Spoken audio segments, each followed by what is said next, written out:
Coming to you live from the JRE Tobacco Aladino Mobile Studios, it's the Cigar Pulpit.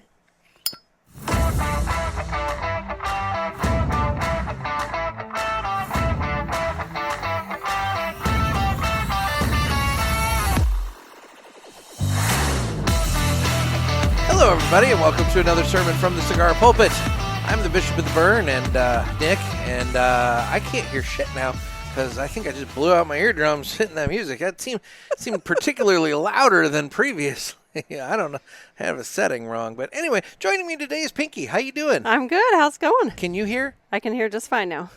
Now? It took a little while to come down off of the... I was going to say, like, you know... That was a plane right there. Like, you know... The jet taking off.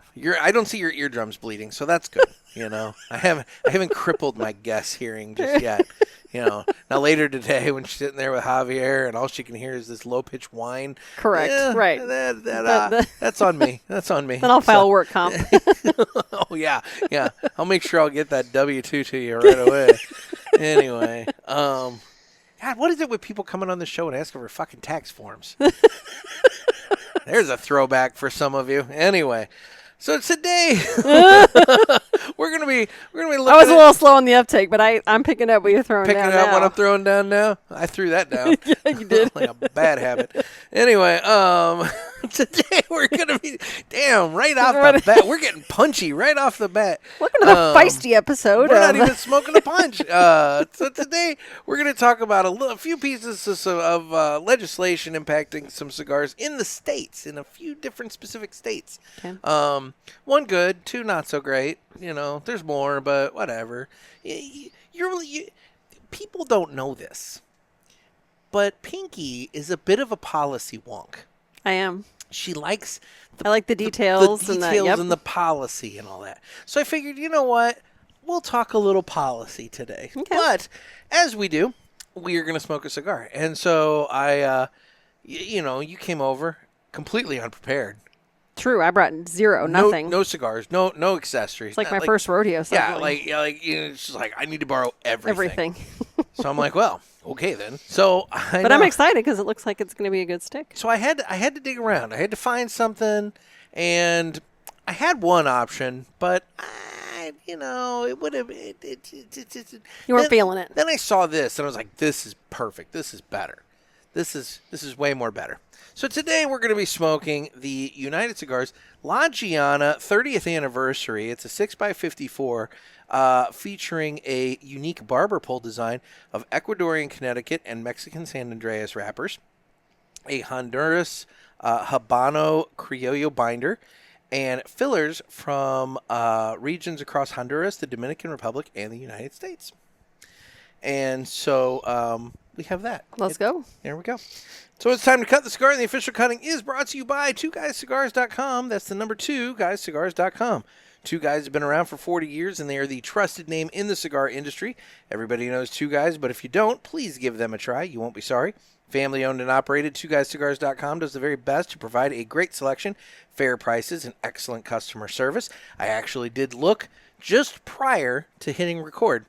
And the 30th anniversary La Gianna is available in both box and single at 2guyscigars.com. There you go. So please go to 2guyscigars.com for your next cigar purchase. Tell them that the Cigar Pulpit sent you. And remember, that's the number 2guyscigars.com. And with that, it's time to go ahead and cut the cigar. I'm going to get mine out of the way real quick since somebody needs to. I'm going to need to borrow it, please. The cutter. Borrow a cutter. The sad part is I have another cutter sitting like right there. But that's not good enough for me. You've decided. Well, no, because it's just a basic plastic, clippy cutter, guillotine cutter. But the thing about it is that there's some sort of schmuckus on the blade, and I feel like it makes it sticky. Oh yeah, I don't need that. So I don't want it to because if you don't, it's gonna tear and it'll just be a thing. So. Anyway, I did do a lot of cleaning out here in the garage. I see that. And that's where I found said cutter and lighter is in amongst. But that stack right, you guys on the video can't see this at all. It's totally pointless. But she can. So that tub and that tub, not the middle tub, but the little tub and the big tub, that is all cigar stuff. Wow. That is just cigar stuff that needs to be sorted through. Paraphernalia. And then this big stack right here, starting at that cardboard box about midway through and going down, that stack going all the way down Ashtrays. is just ashtrays. Okay, I wondered. And then that going up is just empty boxes, and they're boxes that I thought looked cool or have been autographed. And so I'm like, well, I guess I'll hang on to those. Actually, though, the box at the very top is also another ashtray. So This is one of the many ashtrays. many ways you and I are different. I literally collect nothing, even probably things I should keep. I have a lot. I have enough ashtrays I could probably outfit a lounge. Like that. Like I could have Well, a lounge worth of ashtrays. So I could do it. I believe that. Some of them are matching. I think I have 2 of the J.C. Newman like Stork Club ashtrays, which are really spiffy. I have 2 of the nice Perdomo ashtrays. I have one of the ashtrays from the Monte Cristo Lounge out in Caesars, where I first got smoking. I bought that when I was out there. Cam doing the... Yeah. Anyway, yeah. Let's actually... I'm like, look, can we just get to it, stop please? talking about shit that's piled up that viewers can't even see. Shut up, Nick. Let's smoke. All right, okay. All right, well, at least one of us said it. So, all right. Well, actually, while we're doing that, lighting the cigar, it's time to listen to the greatest commercial we've ever heard.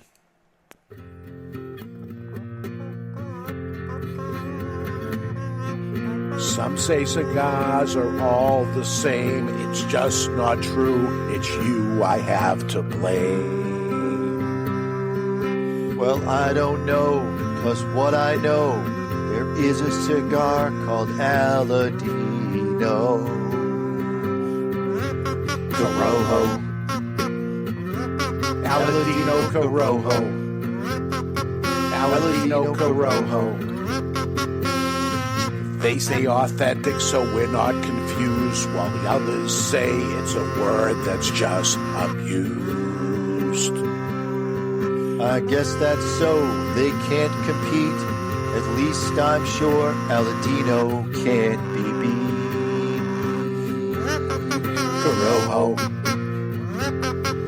Aladino Corojo. Aladino Corojo.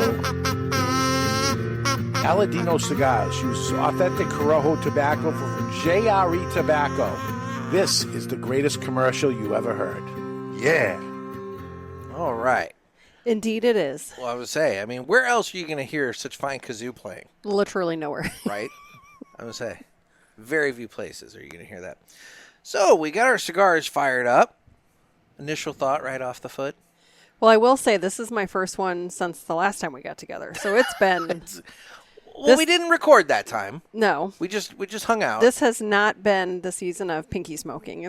It's few and far between these days. You So really need to fix that. I know, but it tastes very good. Okay. My point in that was you probably could have given me anything and I would have been like, yep, that's perfect.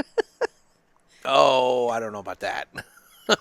Trust me, there's a few in there that I need to sort through that I probably could have given you. That Well, I appreciate your discretion in not doing doing that. You'd been like, what in the hell dog rocket did you give me for this? Dog rock. Yeah, it's like, okay. Sound like my teenager. Yeah.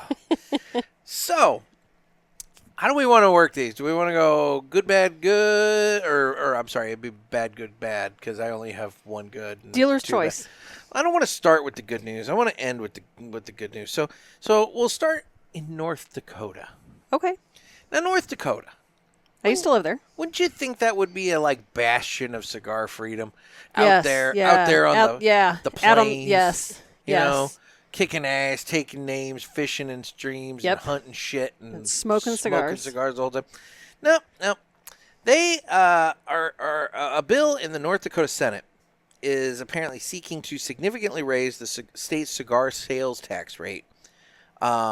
This bill, it passed the Senate already, 26-21. It's now heading to the North Dakota House of Representatives.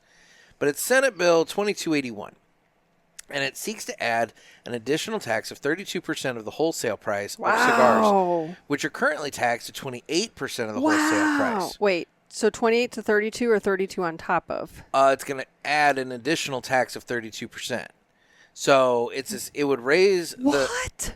So so according to I'm pulling this from Half Wheel. So according to their estimates, a cigar with an MSRP of $9.50 would go from approximately $12.16 to $15.20.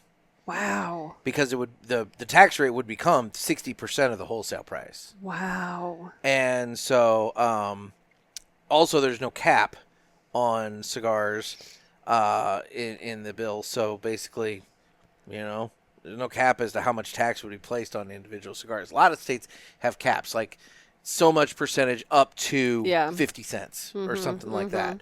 Not North Dakota, man. Not North Dakota. So yeah, wow. North Dakota, they're coming at you. They're coming at you now. Let's do a little quick view here. So, yes, the last status update of this bill is that it did pass the Senate 26-21, and it has been received by the House. So the House has not picked it up yet. So there is that. And that's something that I do want to clarify is we're giving updates here, but we're doing so that the people of North Dakota and the other states we're going to talk about maybe can get involved and reach out to your legislators, because it's not over with yet. There's still time to act. There's still time to put pressure on your people and let them know, hey, how you feel about it. We don't want this, or maybe you do want it. And if you do want it, why are you listening to this show? Correct. But anyway, take a hike. Yeah, take a hike. But yeah, so no, you've got time to do something about it. But so that's the first one. And unfortunately, I think tax increases are the name of the game, because here in our own home state of Illinois. Hit me with it. In Illinois, cigars and other tobacco products in Illinois could get more expensive, thanks to Senator. And unfortunately, I've saddled your wonderful husband with the nickname of Javier, but Javier Cervantes of Chicago. What? Not your Javier. Not my. Different No, Javier. no. He has introduced Senate Bill 2338, and that seeks to raise the tax rate on cigars and other tobacco products from its current rate of 36% of the wholesale price to 45% of the wholesale price as of July 1st. That would increase the MSRP, or that would increase the price of the cigar with an MSRP of $9.50 from $12.92 to $13.78. Wow. So they're trying to scam out just shy of another $1 up there in Springfield. Now, the nice thing is this one, based upon what I can see here, this one has been assigned to the Senate Executive Committee. It was assigned there on March the 4th. So it was first referred to assignments, which, based off my time in state government, typically when something is referred to rules in the House or assignments in the Senate, that's where it basically goes dies. to die. Okay. Like that's where it's like, we don't want to mess with this. Yeah. That one's been, but it went from assignments to executive committee on March the 4th. So I'm not familiar with executive committee. That might be another place where things go to die. We will see. But I'll be watching that one, because obviously that impacts me and my buying ability. Sure. But there is that. So something to keep in mind. So if you live in Illinois or North Dakota, you're a host. You got well, some, not you're not a host. Not guaranteed, but you got some work to do. You got some tax issues to worry about. Got some work to do. Uh-huh. Mm-hmm. I'm always so curious how the process, like, who's sitting around saying, you know what, we've outspent ourselves for the last, in Illinois, 500 years. Forever. And so, they tell some little intern or somebody, go find us some money. This, 20-something-year-old kid comes back and is like, let's tax cigars. I've got to think, it's legislatures are like judges to me. Like, I picture them sitting in a back room smoking cigar while they're going through the paperwork to decide what they're gonna tax us on. Unfortunately, what I suspect is that cigars get caught up with other shit. Correct. I think you're right. And I think what ends up happening is we get caught up with, it used to be cigarettes. Yeah. So, we need money, so let's raise the price on cigarettes. It's a sin tax, a quote-unquote sin tax, And the thing that always bothered me the most about politicians, wanting to tax cigarettes is because they're so freaking hypocritical about it, in that they'll sit back and they'll say, like, oh, this tax is going to be good because it will result in people quitting smoking, and we want people to quit smoking because it's a problem for their health, and blah, blah, blah. But yet on the flip side, they're saying, it's going to raise all this revenue, and we need this revenue for this, that, and the other.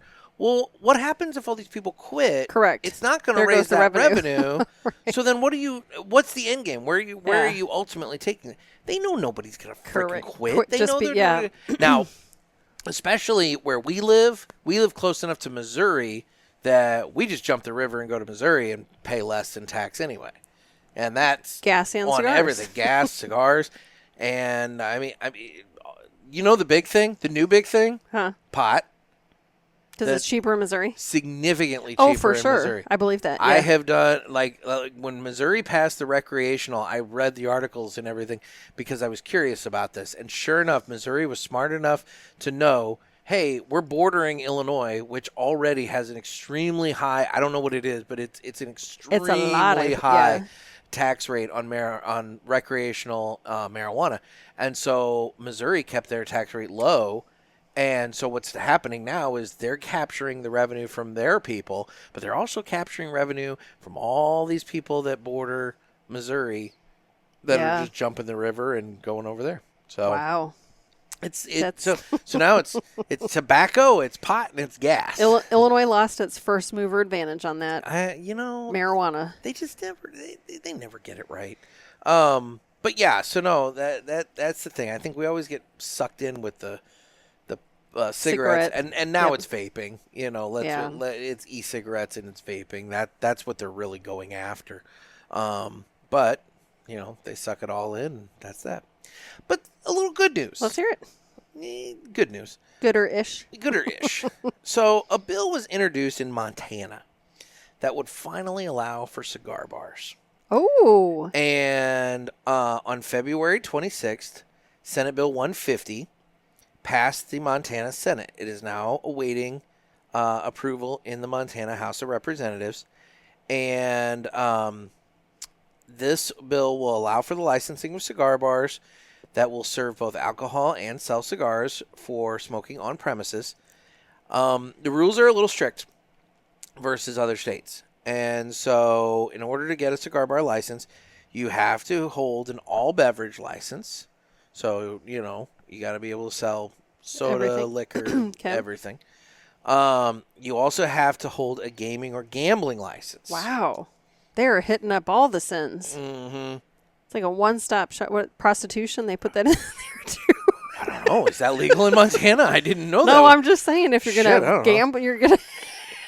You have to generate at least 10% of revenue, excluding gaming and gambling, from the sale of cigars, which that I think is great. Correct, yeah. Because a lot of places, it's the opposite. You have to get a majority of your sales from tobacco and tobacco-related which is products. hard when the taxes is so high. And when the price of the liquor is comparable to the tobacco. Like that's the thing. You can go in and buy a cigar for $10. You go in and buy a drink, like a glass of whiskey, you could be spending that 10, way $12 more just on that, And then think about it. As you're sitting there having that one cigar that you spent $10 on, how many glasses of whiskey are you going to have?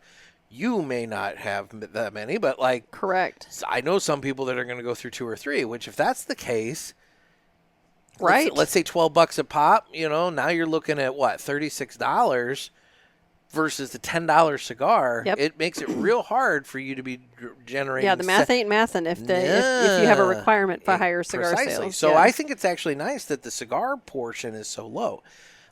They have to have a humidor, which I don't know why they'd be selling cigars and being a cigar lounge without, but whatever.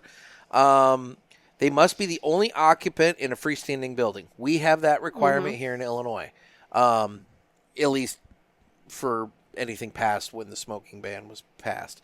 That you have to be the only occupant in a freestanding building. You can't be in a strip mall. Makes sense, can't, be like you can't have apartments above or anything like that, If you're indoors, you must have a ventilation system. Again, I don't know why you wouldn't. You wouldn't, Yeah. but, whatever.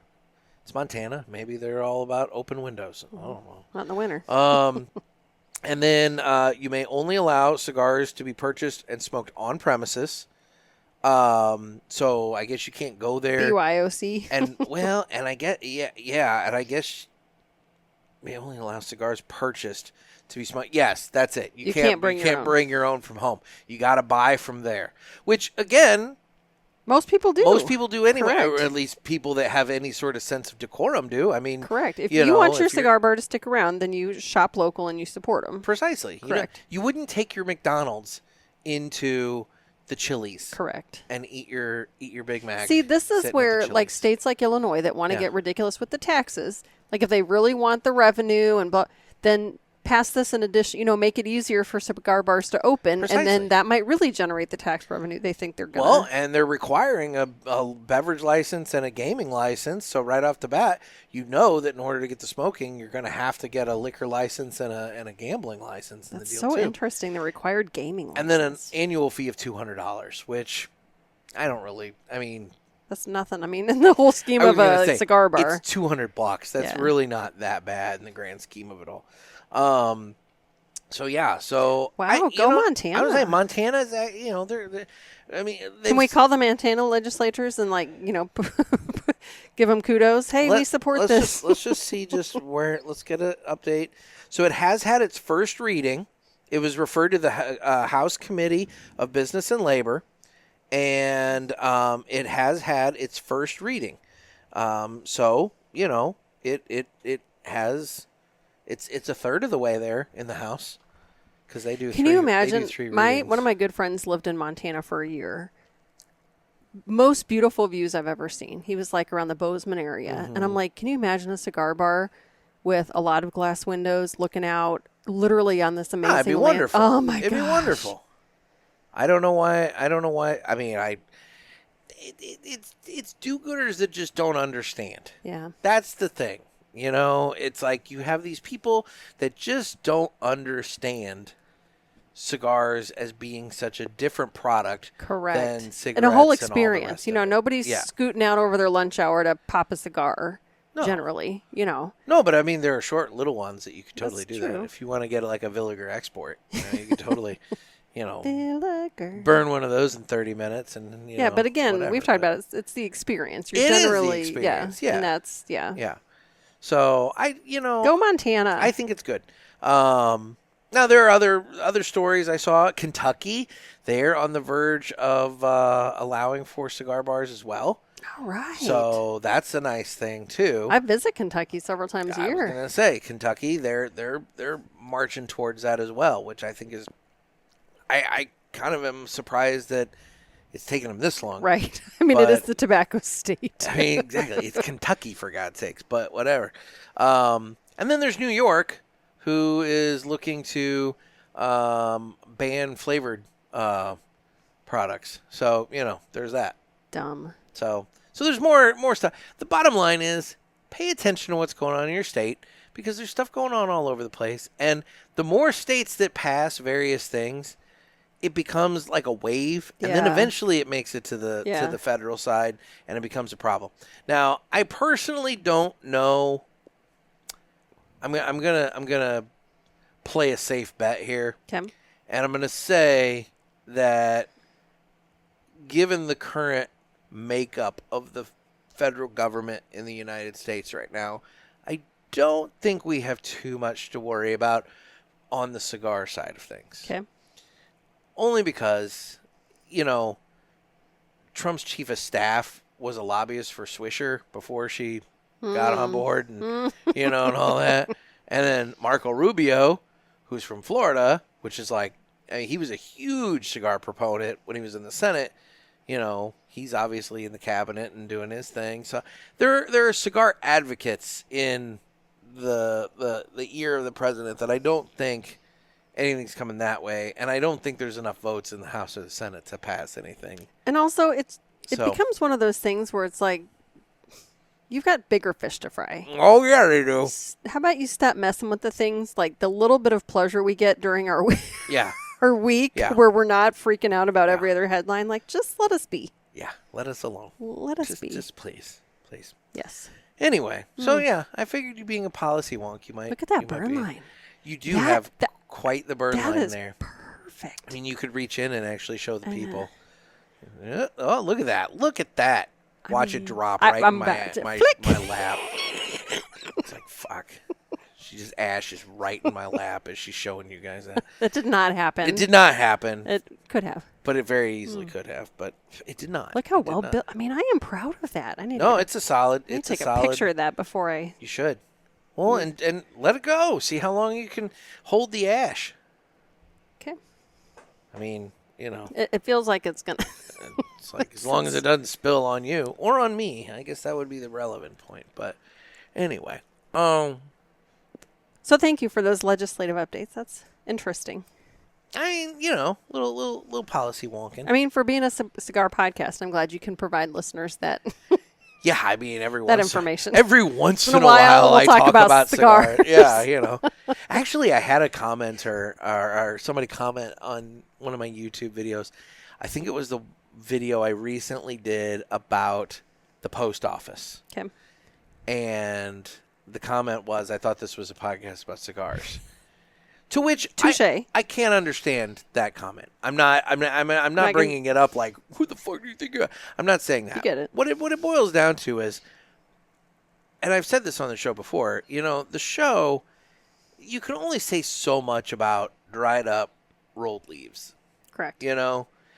And so We're trying to recreate the experience as if people were sitting together precisely in a cigar lounge. When you're sitting around the cigar lounge, you're not sitting around saying, "What are you getting on your cigar?" I'm getting flavor notes. Yeah, of blah, blah, for blah. 2 hours straight. You're not doing and only talking about that. You're Right. talking about all kinds of stuff. You know, some of it might be your friends and family and things you have going on in your life. Some of it might be politics. Although I try to avoid the politics in the cigar lounge because that can go all kinds of different ways. But sports. You know, just general news, all Yep. sorts of different things. And so, you know, the post office being a topic that I have railed about a few times. I had a listener reach out and say, "Hey, I know about the post office because I work at the post office." And I was like, "Oh, all right, cool." So I figured it'd be interesting. And you know what? I'll say this. The numbers are on my side. You're not making it up over I'm here. not making it up over here because the download numbers are definitely on my side. So, you know, it's one of those things that people were interested. People had thoughts and whatever. And you know what? I've been going round and round with one of my subscribers the last 2 days about why haven't I gotten my newspaper? I haven't gotten my paper in 3 weeks. Well, it's because she lives in a zip code that I don't drop the papers at the post office of. So what happens is I drop the papers at another post office. It's transferred to St. Louis. And then it goes from St. Louis to her post office to her house. Just get the digital subscription. She likes the feel of the page. I get it. But also, and I know. It's a value proposition now. Which one do you like more? Do you like timely or do you like the feel? Well, sorry, as someone who reads it like first thing 6 o'clock on Wednesday mornings. Look, the bottom line. So then she emails me today. She's like, "Thank you for explaining the process in which my paper." Oh, she didn't realize it? She didn't realize how her paper bounced around. That's reasonable. And she also was like, you know, she's like, surely it's not all the post office. I'm like, no, it really is all the post office. Like I do this like clockwork every single week. And if it's taking longer to get to you, it has nothing to do with me. It's everything to do with them. You're the consistent piece of the puzzle. So, and then she's like, well, I look forward to getting my paper this week in today's mail. And I wrote her back. I'm like, ma'am, respectfully, I would not expect it in today's mail. I would expect it maybe this weekend sometime, but you're not going to get it today because, again, your paper has to go. And so, you know, anyway, back to the point. The point is, yes, we talk about a variety of topics on this show. Sometimes it's cigar. Well, it's cigars. There's always a cigar. There's always a cigar. There's always a component. But, you know, we talk about all kinds of stuff. But in this case, what do you think of your cigar? It's very good. It's bolder than I would have expected. It's not as light, but it's good. What do you think? It's good. It's I'm having trouble picking up flavor notes on it. Like it's just kind of, it's probably just me, but I'm having trouble picking up distinct flavor notes on it. Slight bit of spice to the retro, not a lot. It's a very smooth and easy retro. Truthfully, I think it's a relatively smooth. I think it's smooth and easy cigar. I would not say that it's mild like it's smoking air. I mean, it's got enough to it. Maybe a light medium. Yeah. You know, but yeah, it's there. So anyway, let's do this now. It's time for the Villiger Cigars Entertainment Report, brought to you by Villiger. Villiger Cigars, one of the leading cigar and cigarello manufacturers in the world, founded in 1888 and still family-owned and operated. Head over to VilligerCigars.com and check the store locator to find a shop near you that carries them. We guarantee that Villiger Cigars will be a wonderful addition to your humidor and cigar rotation. Have you watched anything? Yes. Oh my God. Okay, good. I was like thinking like, oh God, if I got to carry this, it's going to be rough. No. Anyway. So the Gabby Petito documentary, the docuseries. I don't know what that is. Okay. So this was a national case, probably 2021. Okay. 19-year-old gal, grew up in Florida, met this guy, mutual friends. They started sort of dating, but she didn't tell her parents about it right away. Well, like a year into it, I guess she finally tells her parents that they're dating. Well, How old is this guy? 26. Oh, see, when a 19-year-old's dating a 26-year-old and doesn't tell the parents, bad things happen. So she always had this dream of, what do they call it? RVing it, vanning it. So they retrofitted an RV or a van. Hashtag van life. Yes. Yeah. So they're van life people. Oh boy. So she had dreams of being. That's not going to result in her disappearing in a park somewhere. Well, that's actually what. No shit. That is totally. Oh, totally what happened. You know what? Sometimes you don't need to know the story to know the story. To know the story, Yep. right? So they bought a van. They spent months retrofitting it. And then she wanted to be like a van life blogger. So she, like their whole trip out west was documented, not uploaded or anything, but she was always video. So that it's a 3. You know what the moral of the story here is? Don't be an influencer. Or live in a van. I mean, or don't live in a van. Right. One of the two. Yeah. But the crazy thing is, so do I talk about what happens or no? Go. Why not? Okay. It's unlikely I'm going to watch it. So they're, her friends and family describe her. She's bubbly and perky and this, and this. And the guy seems a little quieter. He doesn't quite like the limelight and whatever. So in videos, like she's trying to get him to like engage in stuff. And he's like, oh yeah, we're going to do this and go fishing. But he doesn't seem like super excited. Yeah. But nothing in the video is giving like murderer. Okay. I mean, just, they just look like a happy couple. He's just not into it. He's just, kind of along for the ride sort of thing. Okay. So they get pulled over.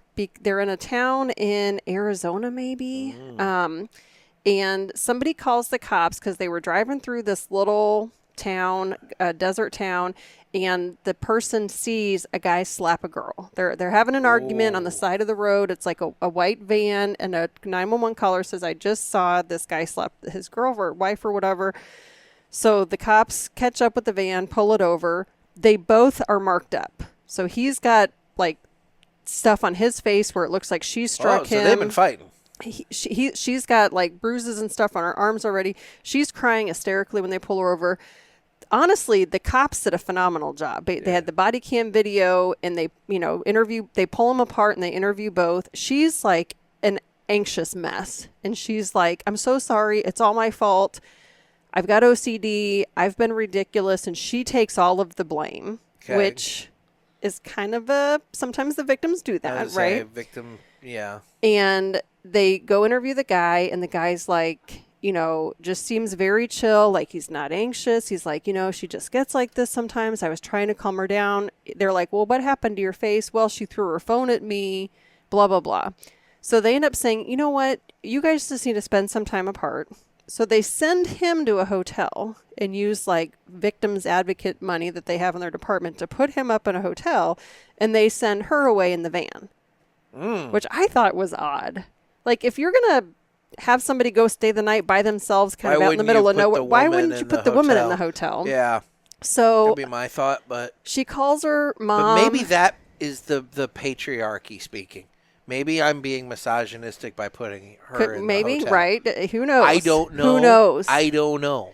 So she calls her mom and she's telling, we had this fight, blah, blah, blah. But I'm like, she didn't want to be separated. So they end up getting back together that night. Well, then that's like the last anybody hears from either of them for like 10 days. I do remember this case. So that's how Javier was. He didn't remember this, and then as soon as he's like, "Oh, I remember." They both disappeared. Yes, I do remember this case now. Or at least I remember hearing a little bit about it. I don't think I followed it at the time too closely, but it did percolate up to the level of pop culture knowledge. The shit kind of hits the fan like 10 days in when her mom hasn't heard from her, and that's super unusual. Yeah. She's not sending pictures. She's not whatever. She missed calling her best friend on her birthday. And so the mom calls down to the mom's in New York, I think, but she calls down to Florida, which is where the couple left from. And she's like, hey, my daughter, I haven't heard from her. And, it's like all these different jurisdictions. She's like, last I knew she was in Arizona. So this is like a national, she's traveling. They don't know where she is. Long story short, the guy ends up driving from Arizona or somewhere out west back to Florida. Okay. In the meantime, he calls his parents several times. They end up getting a lawyer on retainer for $25,000. And then the cops show up like, hey, we're trying to find like your son and his girlfriend. Do you guys have any information? And the dad won't let him. We're not talking to you guys. We're not doing. And they're like, whoa. We're not suggesting. We're just. This is getting sketchy now. Yeah. Like, is your son here? We're not telling you. We're not saying anything. You'll have to talk to our lawyer. So ultimately, they realize the kid's home. He's driven the car back. Well, the car is in her name, not his. So they're able to at least impound it and whatever. Yeah. The cell phone company, was able to say, here's the last place her phone pinged, and it was like 10 or 12 days earlier, so her phone hasn't been on. Yeah. And what ends up breaking the case, though, is another van life couple that were documenting their journey. Yeah. This makes national news now. Hey, this 19-year-old girl, Gabby's missing. And this van couple's like, well, we were in the park that she was last seen about. So they go back and look at their video, and they passed Gabby's van on a certain day. Yeah. And then that guy, the boyfriend, ended up like getting rides from two different people. They had split up the night that it all happened. Like, I'm going to go camp and you stay in the van. And he like planned this whole thing out to make it like, hey, I wasn't near her. I didn't do anything. Yeah. There's text messages where she sends to his phone like, hey, I miss you. Why don't you come back to the van? And he responds immediately. But it's like, it's clear he set it up. Like, it wasn't a natural. Yeah. So anyways, the whole thing was just sketchy. So he ends up, like, spoiler alert if you don't want to know, he ends up going out into the woods and offing himself. And leaves some bogus note about how he didn't kill her. She fell and had some accident, and he ended up killing her out of mercy because she like couldn't breathe and stuff. Oh my gosh. Right. So he put her down like a dog is what he's basically saying. Yeah. Okay. But yeah, so that well, that's my entertaining. That's super entertaining. On the wow. What you got, Nick? On the completely other side of the coin, I'm still working my way through Ted Lasso. Oh, I love that show. I just finished the second season. I love that show. I've been taking it slow because you haven't watched it before? No. This is okay. First time through. I'm so jealous. And I'm loving it. It's good. So heartwarming. It is so heartwarming. And everything else. And I'm just like, I mean, like, it's such a roller coaster. So, like, I just got done. Well, I just finished the second season. And, it's been out a long time. So, I don't know. Maybe spoiler alert for those of you who haven't seen it. Then maybe whatever. But I want to talk about it for a minute. So, like, don't talk about season 3 at all. I don't remember. I'd have to watch it again. I don't remember. So it just ended where Nate is now coaching Rebecca's ex-husband's team. Okay. So Nate's become a bad guy now. Yeah. And Nate's a dick, and I want to punch Nate in the worst way.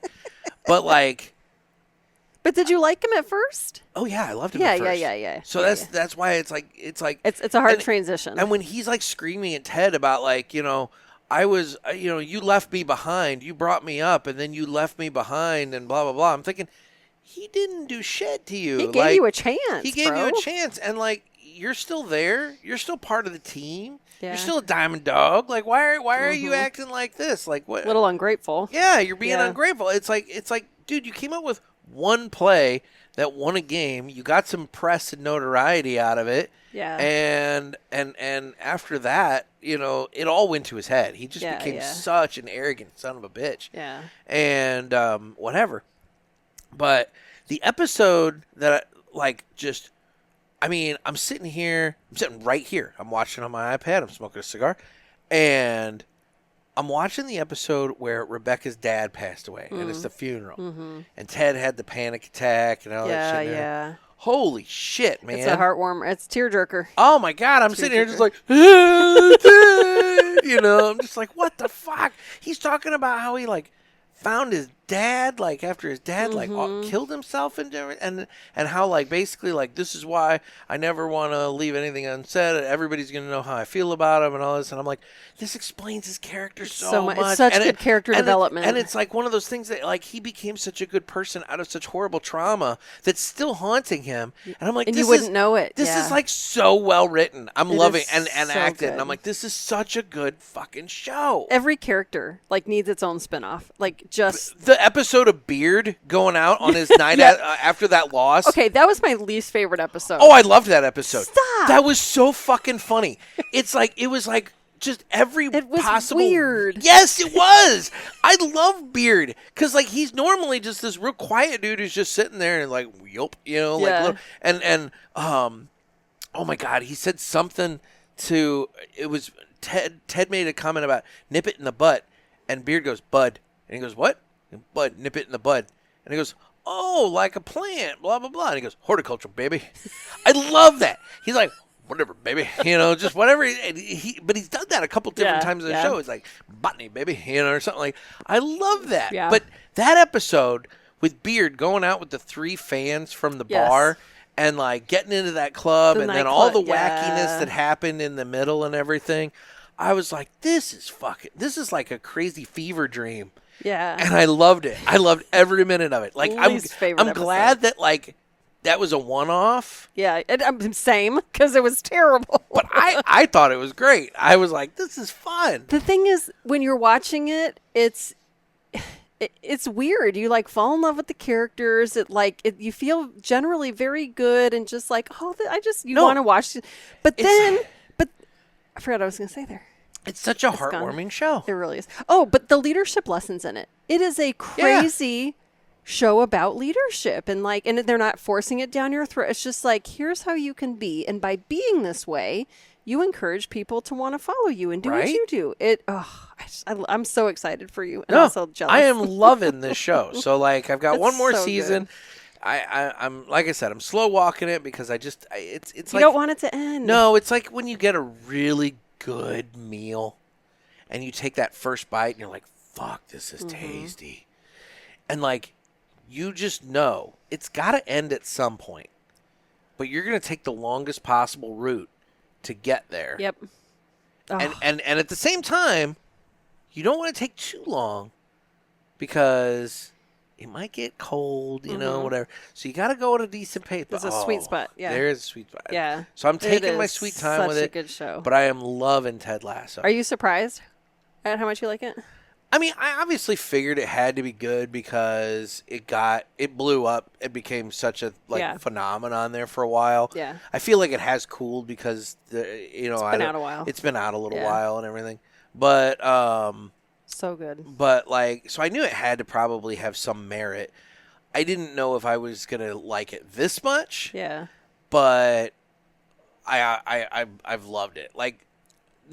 You want to know where my interest level came is I saw Instagram reels and that kind of shit with clips from the show. it's not so much any of the other characters. It was Roy Kent. Mm-hmm. That dude just cracks me up. Yes. Because he's such a like hard ass, but then like, whatever. He's got a heart. And that bit that they did, it was the Christmas episode when his niece had the smelly breath. And like the girlfriend leans in and she's like, "Oh my God." And he's like, "I've been hanging out with guys in the locker room forever. I'm sure it's no big deal." And he leans in and smells her breath and he's like, "I think you're dying." I fucking lost it. Like, I mean, it's the funniest bit. And just so, like, such good writing. No, it's like for no other reason. If you guys don't have Apple TV, if you haven't subscribed to the Apple TV streaming service, truthfully, there's not a lot on there. It's do it, watch the show and cancel. I was gonna say it is so worth it. Get the 1 week free trial, binge the show. Every episode's only like, well, I can't say every episode's only half an hour because like one of them was like 45 minutes, but they vary in length, but they're not super long episodes for the most part. You can easily over the course of like 2 or 3 days binge through Ted Lasso, and just binge it. And cancel the subscription, and you'll be fine. But you're going to be so much richer for having done so. So I'm so glad you're watching it. Yeah, those are two totally different things. Mm-hmm. Me, murder, disappearance. Yeah, and then I'm going for Ted Lasso. Which the other thing, I mean, and it's the same. People that have been listening for a little while know it's the same. I've been in a real TV rut. I haven't had a lot of time. Yeah. And so when I do have time, generally, I want something that I don't have to concentrate too hard on. Yes. So, Ted Lasso has been a very good, feel-good, kind of thing I can come into and watch. Yeah, no, that's an excellent choice to sit back and not have to think about things, take your mind off the world. Precisely. Yeah. The other one has been, I've just been binging through Top Gear because it's 3 jackasses doing funny shit with expensive supercars. And, I enjoy that. That show's fun, and that show, depending upon the episode, you might find it interesting. Okay. So, their general episodes, probably not, because it's just them fucking around with cars, and they say they're reviewing, but they're really not. They're doing funny shit. But every once in a while, they do the travel episodes where they have to go to a certain place. And they have to buy a car that's like a certain price, typically very low. Okay. And so they end up buying like 3 beaters. And they have to get from point A to point B. And so it's funny because it's these 3 British dudes that are friends, but they're picking on each other the whole time in cars that they're struggling to keep going through Lord knows where. But then you get the travel log of the thing. So you're seeing all the beautiful vistas and you're learning about the places they're in. Like the one I just watched, they started in Uganda and ended up like through like Rwanda, and they ended up somewhere like at this crossing over like Lake Victoria. So it's this giant travel through Africa.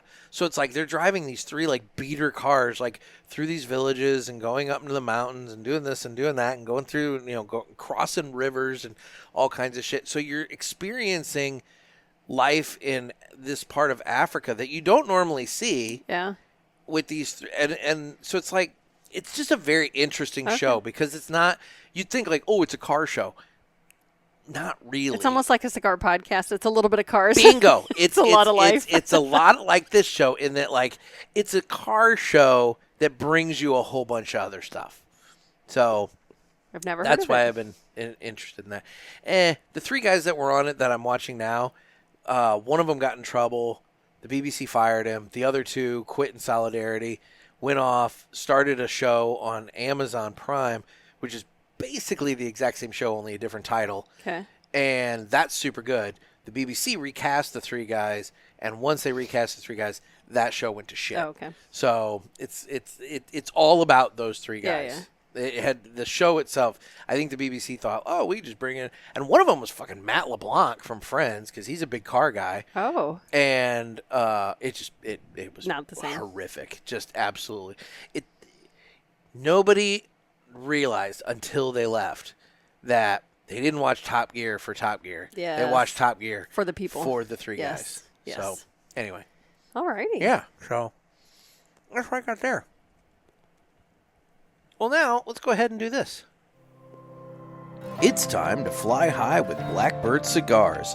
Blackbird Cigars offers you remarkable quality using the most delicate and finest tobacco to always ensure that you're receiving unsurpassed cigars.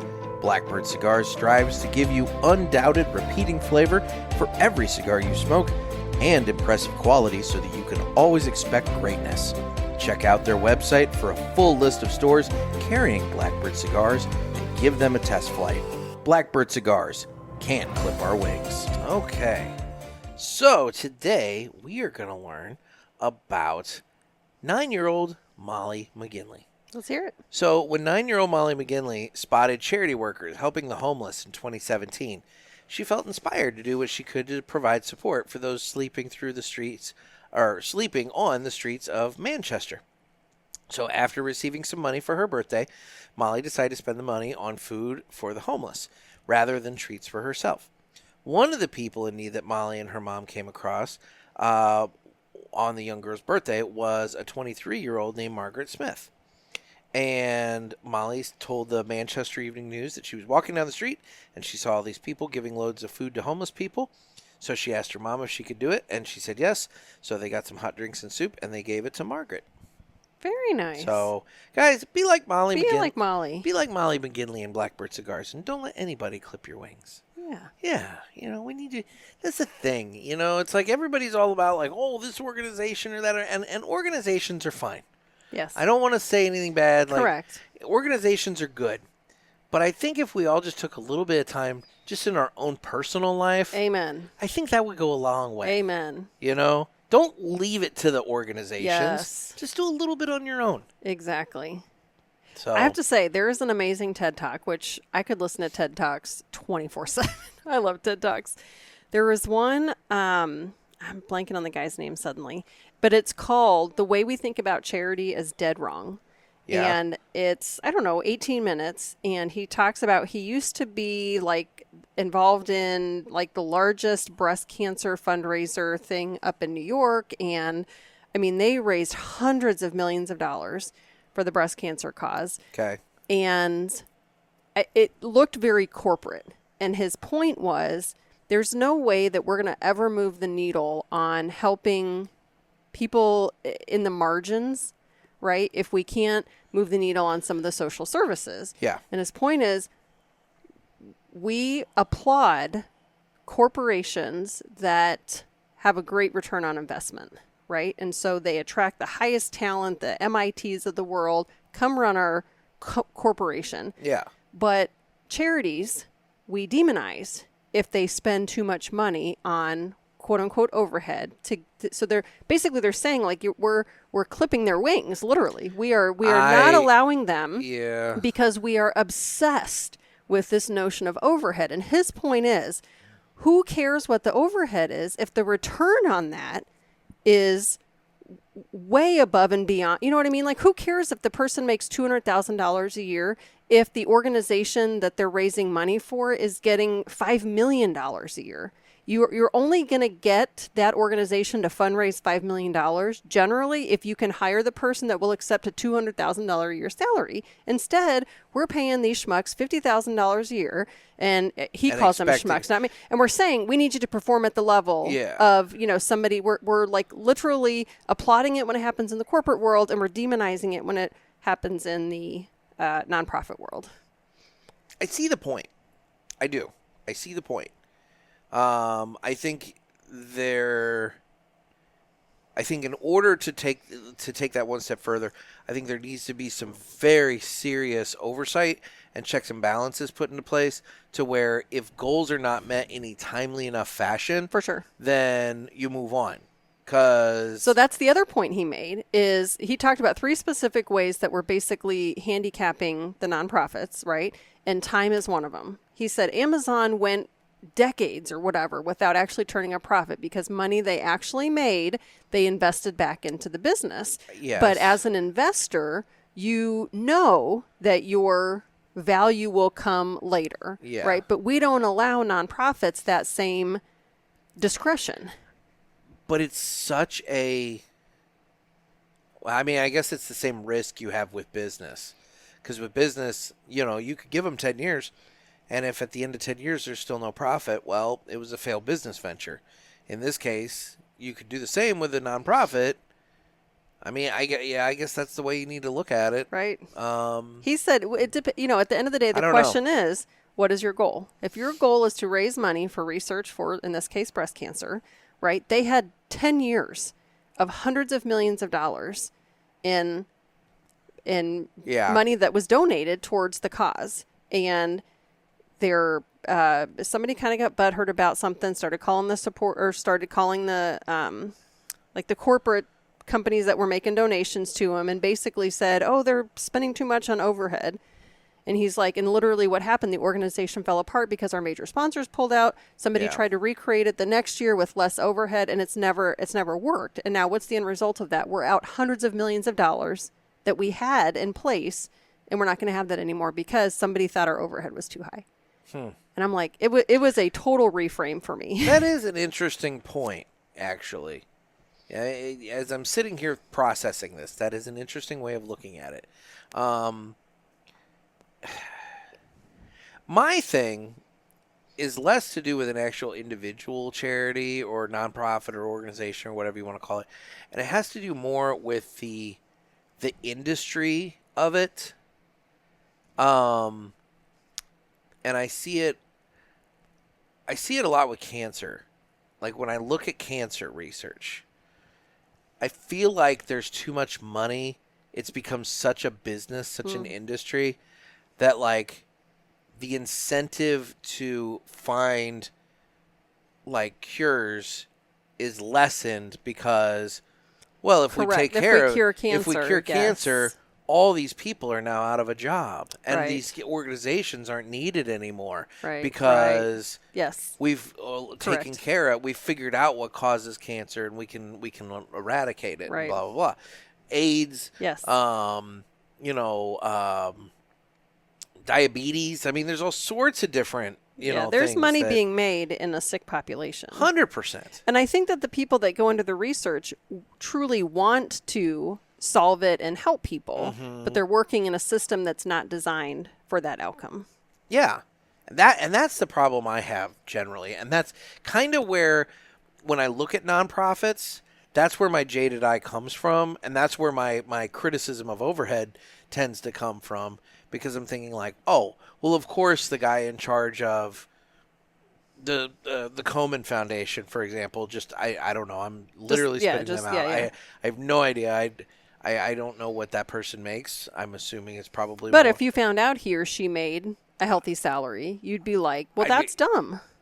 That would be my knee-jerk reaction. Yeah. And so I'm going to send you the video. In this, maybe you can even put it in the show notes. In this 18-minute video, he walks through, like literally that. We need this talent, people that have the ability to fundraise and to move the needle, right? They command this salary, and we're not willing to give them that. So instead, you find the person who's willing to take $50,000 a year. Now the person that you could have had is actually better off because they're making the salary, they're setting their family up for whatever. They could donate over $50,000, get the tax, and he talks about how it's just not going to work in the end with this.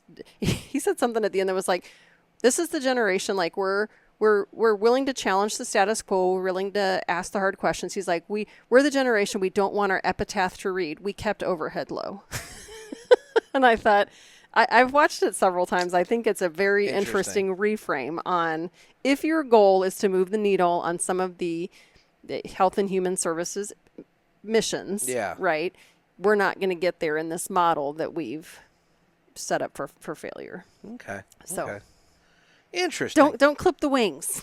No, don't clip the wings. Be like Blackbird. Exactly. Well, because it is Friday, that means it's time for a fun fact. And even though she's sitting here, I already have one recorded. So we're going to go ahead and hear a Pinky fun fact. Hey, it's your girl Pinky. Ready for a fun fact? That crunch in your peanut butter? Well, that might be more than peanuts because the FDA allows 1 rodent hair per 100 grams of peanut butter in your jar. This has been Pinky, and I'll be back next time with more fun facts. Gross. You're welcome. Rodent hair. There you go. Well, you know Ted Lasso's got to have something in his peanut butter because he leaves that jar of peanut butter uncapped on his kitchen counter all the time, so he can just go by and get a spoonful, But Be like Ted.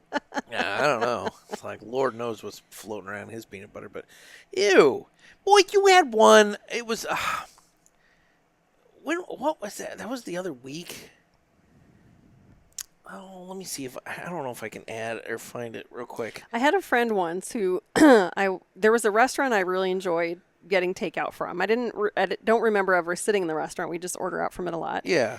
And my friend used to work in public safety, and for whatever reason, he knows like the county ratings. They rate your whatever. Oh yeah, I know it. So he was like, "Oh my God, Pinky, you can never go there. Do you know that they have a whatever health rating was enough to keep them open, but it's not a great rating." Yeah, you don't want to do that. And he was like, "Yeah, they found mouse droppings all over the food prep area."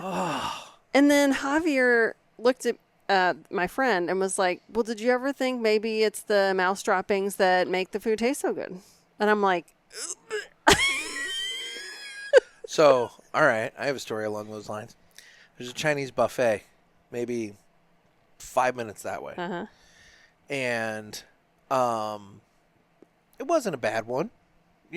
My staff and I, back when I had an office, we would pop by there for lunch sometimes. I'd buy everybody lunch. I liked it because they had the flat top grill. You go up, you get your meat and your veggies, and you give it to the dude. Cook it right and there. they cook it right Yep, there. yep. Hit it with the stir fry and everything. It's super good. I like that. I get that before I get anything on the buffet. That's what I want. Right. I go for that. Yeah. The buffet is just extra shit. And I was all fine and good with that location. Until one time, after I got my stir fry, I'm walking around, grabbing an egg roll real quick, and I see they had two flat tops. They had one that was hot, then one right next to it that was cool. Yeah. And they'd have them both going when they were busy, but in this time they were a little slow, so only the one. Well, I see the cook. He needs something. They had storage up above these grills. And I see the cook get up on top of the cool side. Like step on it? And stand on it in order to access the stuff that was up there. And then he gets down and he just starts doing what he's doing. Doesn't clean off Doesn't that wipe it side. up. And all I could think was, I wonder if he stood on the side that he just made my food on. Right. Ooh. And I have never been back. Ooh. Yep. That's fair. And another follow-up story. The Arby's, just on... No. I was young. This was a long time ago. Okay. This was a long time ago. I'm sitting there one time, having my beef and cheddar. And all of a sudden, this employee comes out with the basket that they drop the fries in, right? She's holding it like this. And we look over, and there's a mouse running along the rail. Now, mind you, this was easily 30 years ago. Kim? I still have never been Never back to been that back. Arby's. I have gone out of my way. Your to mind go. will not let you forget No, that. I will. I've never seen a mouse in a restaurant. Yeah. That is the one and only time I've ever seen a mouse in a restaurant. And Mickey was running along the railing, going down the length of the restaurant, and this poor woman is chasing after him With the fry basket. like she's gonna smash him or something Right, like that with right. it. And all I could think is like, ugh. Yeah. And I mean that was it. That was Yeah. that was done. I was done. But I've gone out of my way. I will go. There's an Arby's on the other, over one town over, and I'll go to that one. You'll go to the Arby's that has the mouse you haven't seen. Precisely. I mean, realistically, I'm not much of an Arby's fan in general. Same. I mean, I was having this discussion with somebody the other day. Arby's lost their way. Okay. They were unique in that they offered roast beef. Now, Yeah. granted, I've never seen roast beef that's gray unless it's at Arby's. They're the only place that has gray roast beef. That's a true statement. But be that as it may, if you wanted a burger, you could go to any number of places. If you wanted roast beef, now here in St. Louis we have the choice of Lions. Yeah, right. But not everybody has Lion's Choice. So everywhere else you had to go to Arby's. And so that's what made Arby's unique. And then all of a sudden, we have the meats. And now it's like you go to Arby's and they have fucking everything. They have burgers at Arby's. And their burgers at Arby's, in my opinion, they suck. Okay. They're boring. They're overpriced. You can get better burgers elsewhere. Why would you go to a place that is known for roast beef and get a burger? Yeah. And so, like, they've watered themselves down. I will say, have you ever had their gyros? I like their They gyros. are very good. With the roast beef. Is that what it is? Well, so they have two. They have one that's got the Greek, that's what the lamb and whatever that's mixture. What I get, yeah. See, I've never had that one. Oh, it's so I've had the one where it's the original version of the gyro, where it's the pita bread with the roast beef and the onion and tomato and the tzatziki. Now, I don't get it with onion because I don't like raw onion, but that's neither here nor there. But those ones so are good. tasty. So good. So I can only imagine they that. ventured into but again, you can't get that anywhere else. As far as I know, you can only get them at Arby's. Exactly. Do they still have them? Because for a while they were just real? Oh, shoot, man. I'm going to go back. Those are so good. But you know what they got rid of that pisses me right off? They got rid of like all their market fresh sandwiches except for just the turkey, whatever the hell. Stinks. That's like unknown caller. the telemarketing calls they're I out have of been control getting right now. are out of control. I got 9 yesterday. Wow. 9. And I don't even know why that rang through because my phone is set to vibrate. So that should not have even come through on the board. But no, they got rid of all their market fresh sandwiches, which included they were good. The chicken salad sandwich, which I really enjoyed their chicken salad sandwich. Yeah, they're jacking it up with their focus groups. It's They steering 'em did wrong. bring back the potato cakes. Oh, never had them. They're basically like the hash browns at McDonald's, but thicker. Oh. And they're great ketchup delivery devices. Okay, so if you want a burger, where do you go? It's like fast food. Where's your burger place? If I want a burger and I'm only hitting fast food. Correct. Not a sit down. I like Wendy burgers. Really? Yeah, they're pretty good. I like Wendy burgers. They have that one Baconator that's on the pretzel bun. That's Ooh, tasty. Yeah. That's a tasty one. Heck yeah. I like Sonic burgers. Yes, Sonic Sonic burgers has are good good. burgers. Yeah, Sonic burgers. I kind of forget about Sonic. Yeah. But see, when I go to Sonic, I typically just run through for a corn dog. Oh, really? Can't get corn dogs That's anywhere. True. That's true. And that's what I'm saying. Everybody has their What niche, is that yes. unique thing that you offer to me that makes your restaurant worth existing?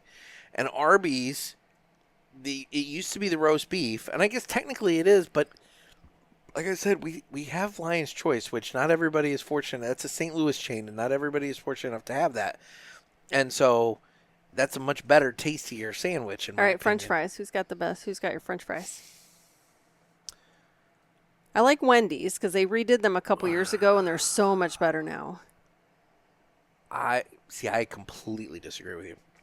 I thought when they switched fries a handful of years ago, really, I think it shanked them. Quite frankly, they used to be so much better. I mean McDonald's. I would go all right, I'm gonna get a little in the weeds here. I'm gonna say it's a tie between Five Guys and Penn Station. Ooh. Because I like that. I like that fresh cut, skin on. And they literally dump it in a bag. You get like half a bag. Peanut oil, just like I like those fries. Yeah. If I gotta go like true fast food, because I would say that's fast food, but I would say it's like a step above kind of fast food. So if I gotta say fast food, you know who has underrated fries? Who's that? Burger King. Really?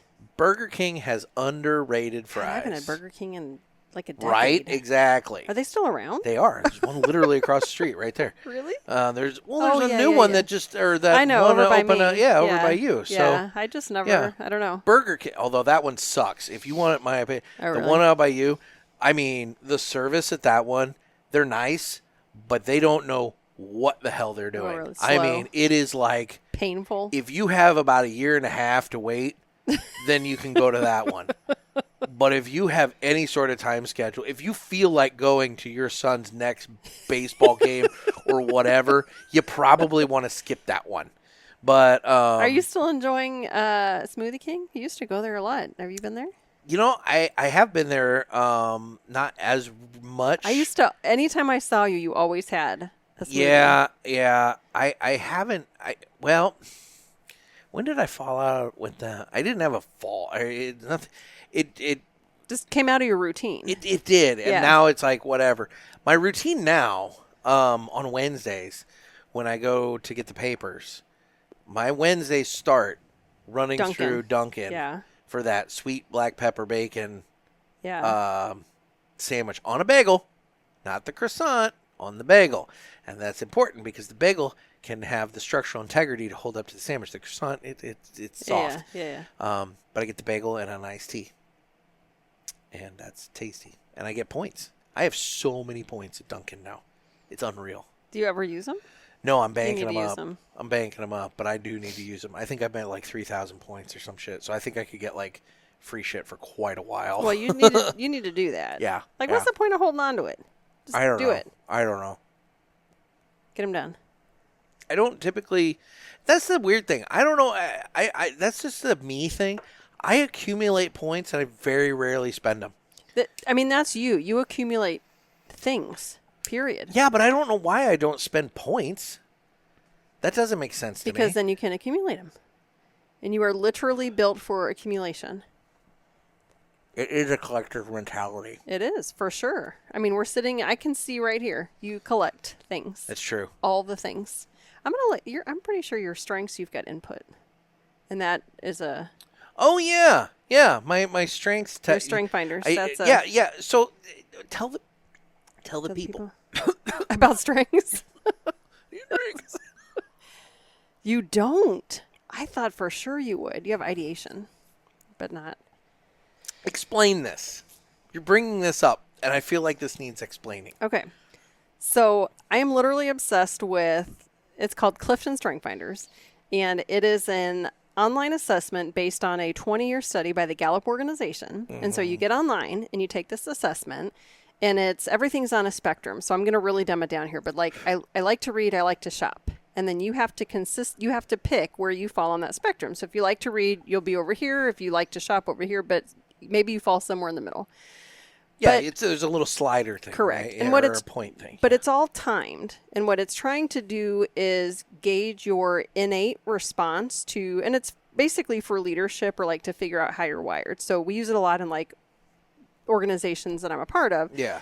To help us improve our communication. You know, if I'm a manager or, a leader, if I know the strengths of people that work for me or with me, I will communicate differently if I know that you're this way versus this way. But it's all timed, and what it's trying to do is gauge your innate response to things, because the questions you answer quickly are the ones that it's how you're built, right? So I like people. It's definitive. I like people. I like processes. The ones that you take some time on, and you read the question and then you kind of hesitate, well, those are not going to be your areas of natural talent, right? Because you're giving it too much thought, right? Yeah, and so there's like 180 of these scenarios that it's timing you on, and it's gauging your innate response, but then it's also asking you the same question 3 or 4 different times, kind of in different ways. And so the ones that you answer more consistently the same, those are going to be your areas of greatest talent and potential. Okay. So 20-year study, they basically interviewed over 2 million workers, blue collar CEO, all the way up to white collar CEOs. And they asked the people who loved their jobs and excelled. They just interviewed them, and they were trying to figure out why you're good at your job. And what Gallup purported is that, companies tend to waste time, money, and resources making us less bad at what we're not good at. Mm-hmm. And Gallup says, instead, you should find out what people are naturally better at and just make sure that most of what they're doing plays to those strengths. I see. And so we use it a lot in the organizations that I'm part of as a way to we've reshaped interview processes, who's on the interview team, who's on our strategic planning team. I'm a doer. I don't have a lot of the strategic in me, but I pair really well. Like my best friend who she's 3 out of 5 strategic. Okay. Right. And so she's always asking how did we get to where we are? She has to know context is her number one. Yeah. She's got to know the history of how we got to where we are. And then she's actually strategic is one of her top 5. So she's constantly thinking about how things could be. I could see that. So, I just reviewed you. You've got several of the strategic also. I was going to say, I don't remember. You had me take this a number of years ago. Back. So that's the thing about me. People that are in my life, I literally force this on them. And then you were very, very... See, look at this. I'll just say pushy. And I put it in everybody's cards. Oh my gosh, you did. Above my name there. It's for everybody. So here's how I do this. So let's say, I'm funny. in this organization and I'm we're getting ready to start a project, and I think we need strategic people. So I'm going to start typing in all the strategic strengths, ideation, and then look at this. As I'm typing, everybody in my phone up all the people that has that. So now I want somebody with ideation and intellection.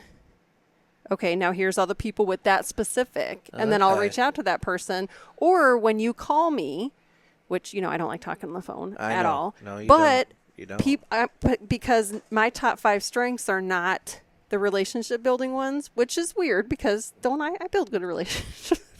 I'm very personable. All over the freaking place. Yeah, exactly. But it doesn't come naturally to me. So what I do is when somebody calls me, their contact card flashes on my screen and I go, oh, this person's really relational. So I know that in order to have the best conversation with them, I'm asking them things that they care about. How was your weekend? Did you have a good time? Now, my boss and I were basically the same person. Seriously. And when she and I talk on the phone, we are down to business. We're like, hey, did you get that email? What do you think we should do? How should we surround this person? And we're done. Right? So it's a way to improve communications. So what was mine again? I'm sorry. That's okay. I looked at the screen to see how you had it displayed, but go. I think this might be interesting. We should do a whole episode just on this. We probably could. So ideation. We could get like a panel. We could in advance. We could get like a panel of like people to have taken this, and you could like, kind of analyze everybody all at once. So I wonder what Jerry Pulaski would be. 1, 2. You are actually holy crap! I didn't realize this. You are 4 out of 5 of yours are the relationship building.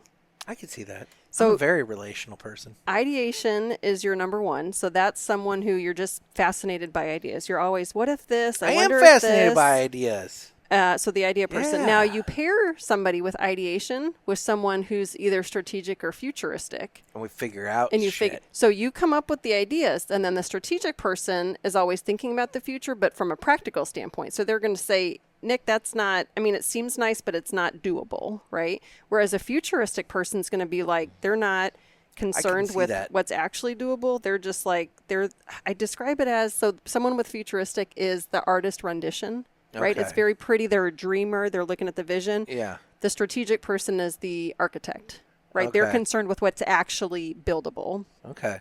So you're fascinated by ideas. Your mind's always going, and it can be about literally anything. You just love. I do have a lot of ideas. Love ideas. I don't execute many of them. Well, you don't have any execution strengths. You and I are totally opposite. See, this makes a lot of sense to me because I'm the guy. I will sit there and I will tell you this is how we need to do all this stuff. We need to do this and this and this and this. Yep. And I'm not the first one to volunteer to do any of it. So then your second one is developer. So that's a relationship building. That is somebody who sees the potential in other people, and sometimes that's all you see is their potential. So people with developers generally make really good trainers. Okay. Like if a new employee's coming in, like I would want to pair them up with someone who's a developer because they'll see the slightest bit of improvement where I don't have that. So I'll get real frustrated if someone's not picking up something more quickly. Yeah. You're more willing to, no, they're going to get there. They'll you've got adaptability. No shit. I do adapt Adaptability is the go with the flow. I do. Right? I do go with the flow. You can have a plan or not, but either way, you're fine. This podcast is so willy-nilly, people think I don't even have show notes. I, on the other hand, one of mine, this will not surprise you, is discipline. Yeah, you want a script. Mine is... I don't provide you a script. My day is literally routined out. So here's the thing. One of my leadership values is the world works because there's balance. Right? We need the... I'm going to have to figure out a way to beat that. We need the pinky. We need the pinkies. And we need the nicks of the world. 118. Sorry. Gotta remember that. We need the me's of the world, and we need the you's. Right? We need the people who plan for it, but then come execution day, turn it over to the nicks. Okay. Right? So you know generally, let's say, how an event's supposed to be, but if it goes sideways, you're fine with it. Yeah. Can I manage if something goes sideways? Sure. But am I the right person to do it? Absolutely not. Right? Okay. So you've got adaptability, which basically go with the flow. The day unfolds as it unfolds, and you're fine with it. It is what it is. It is what it is. That term is not in my repertoire. And then I say it a lot. You've got relator, which is someone who has a very close, tight circle of friends, and that's it. You don't like... That's you don't like true. the networking, the superficial, Nah, that's true. stuff. It's like you've got they tend to I have be a very small group. skeptical of people in the sense that, like, you got to really know me before I start telling you stuff about me. See, now that I don't necessarily agree with. I would almost say that I'm too trusting of people. But that's your developer, too, see? That I'm very open. Now, the minute you burn me or the minute you prove to me that your trust is not, Dead to you. whatever, I cut you off like a dead limb. I mean, Yep. we're done. Yep. That's that. Yep. But yeah. So, and then your last one is empathy. Okay. I mean, Right? So you I like can I like to think that I, can consider other people's feelings. definitely, Which is why, to be honest, I also think I'm a bit of a people pleaser. for sure. Because I don't want to upset. You don't want to disappoint. I don't want yes. to disappoint. I don't want to upset somebody. Correct. So I do a lot of people pleasing in that So regard. here's what's interesting. So I have none of these. I Okay. have none of the relationship building, but I'm also a people pleaser. But here's how it looks differently. The end result is the same. We're people pleasing. Yeah. You don't want to disappoint them, like, from an emotional standpoint, right? Like, you Mm-hmm. don't want them to feel disappointed. I don't want to disappoint someone because I failed a task. You know what I mean? It's a Okay. task to me. Yeah. And I'm an executor, and I define myself by what I achieved today. Interesting. Yeah. Well, there you go, listeners. You learned a little bit of input about me. And, But I will say, so Javier has taken this, obviously. So all 34 strengths fall into one of 4 domains. And the only domain I don't have is relationship building, which, Okay. again, doesn't mean I'm not good at it. No. It just means you got to work I got to at work it. at it. Yeah. My husband is all 5 relationship. He is quite literally He's a well-rounded man. actually, he's not. He's all people. He doesn't have executing. He has no strategic. He has no influencing. He is literally just a people person. Oh, he's just I've got relational. elements of these 3 and I none thought you of were these. saying he had at least some of all. No, he literally, all 5 of his are in the one column that I don't have any of. Okay. So So opposites attract. between the two of you, you know, But we're very well-rounded you work couple. out well. Very Yeah. well-rounded couple. Interesting. Yeah. Very interesting. So I love this right. is stuff I'm obsessed with. This stuff I love it. So if listeners want to take the Strengths Finder test, that's available online, right? I mean, you got to buy the code, but it's $20. Oh, okay. It's $20, but Did I give you $20 to take that? no, you did not. I just sent you a code, and I was like, "Here, take it," Oh, okay. because I have to know people in my life. No, I couldn't remember. I was like, did I give you $20 to take that? Okay. Well, No. And this was, pay if you feel like paying $20. You know, you can take the thing. I mean, you took this like and probably 8 years ago. I mean, it was a long time ago. ago.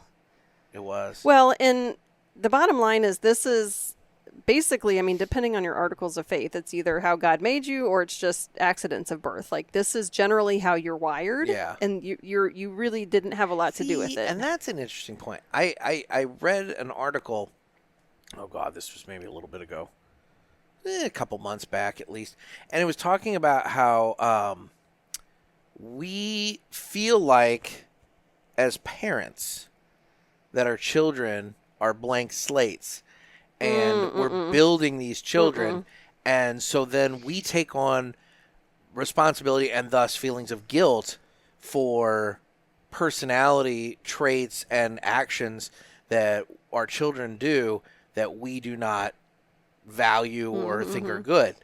And we beat ourselves up over that. And what we need to remember is that actually our children are the combinations of genes and experiences yes. of the like thousands of people Generations, that yes. make up all of our generational That is background. absolutely true. And that, you know, just because child A is a mix of parents A and B, it doesn't mean that child A is only made up of traits of parents A and B. It's made up of traits of parents A and B and all of their thousands of Correct. ancestors. Yes. And so something in that child may pull out that came from a great Yep. grandparent. And that's why we're like, Yep. where did this come from? Well, it Correct. came from back Yes. there. But yeah. And so thus we shouldn't beat ourselves up so much when our child does something stupid. Correct. Yeah.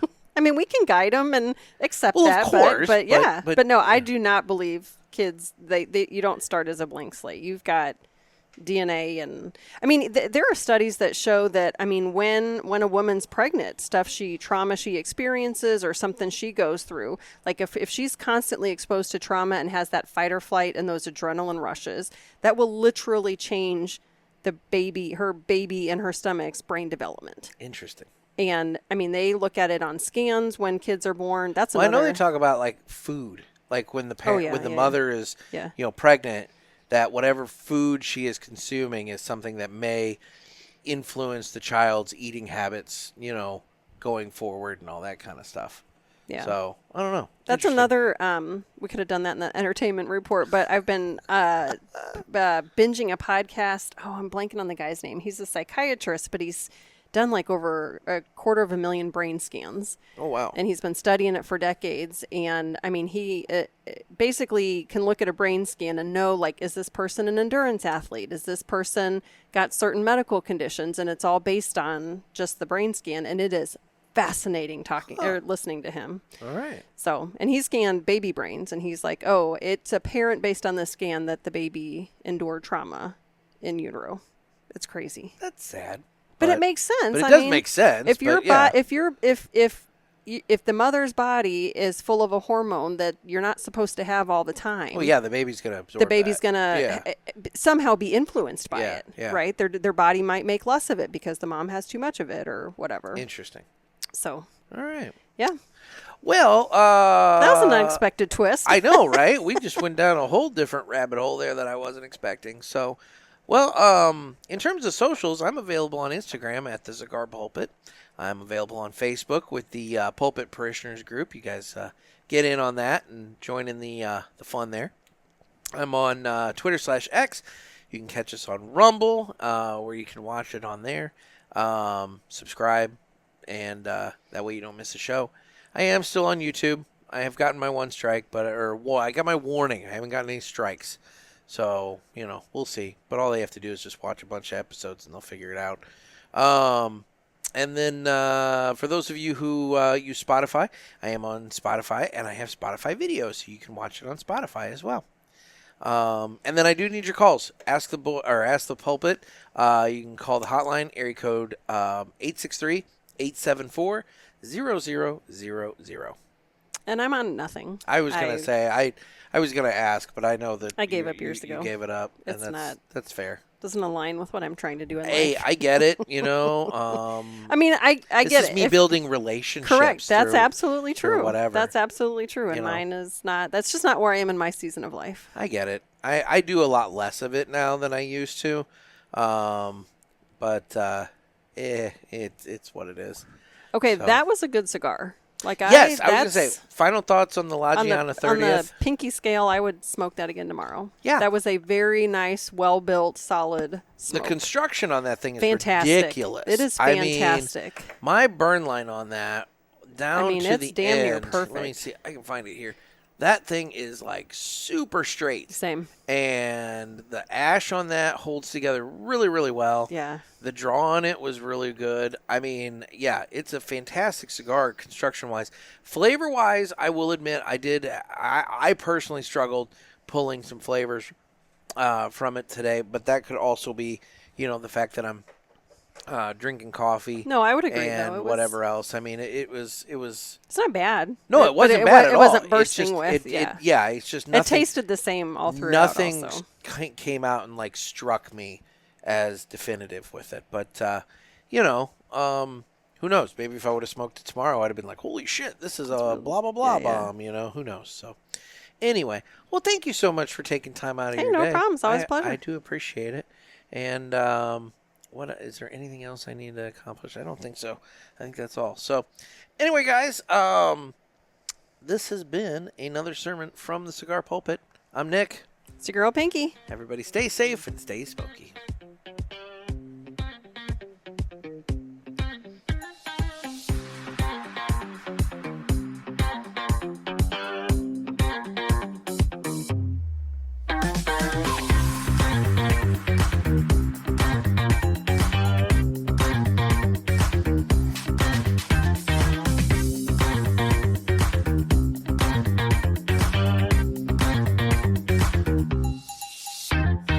going to have to remember to go back and I'm sorry that it created more work for you, but beep out your I name appreciate your discretion in doing I that. mean, I'll take care of it. But you That's guys, the first time in years. you missed it because I'm going to beep it out, but you missed it. Beep. So anyway, later.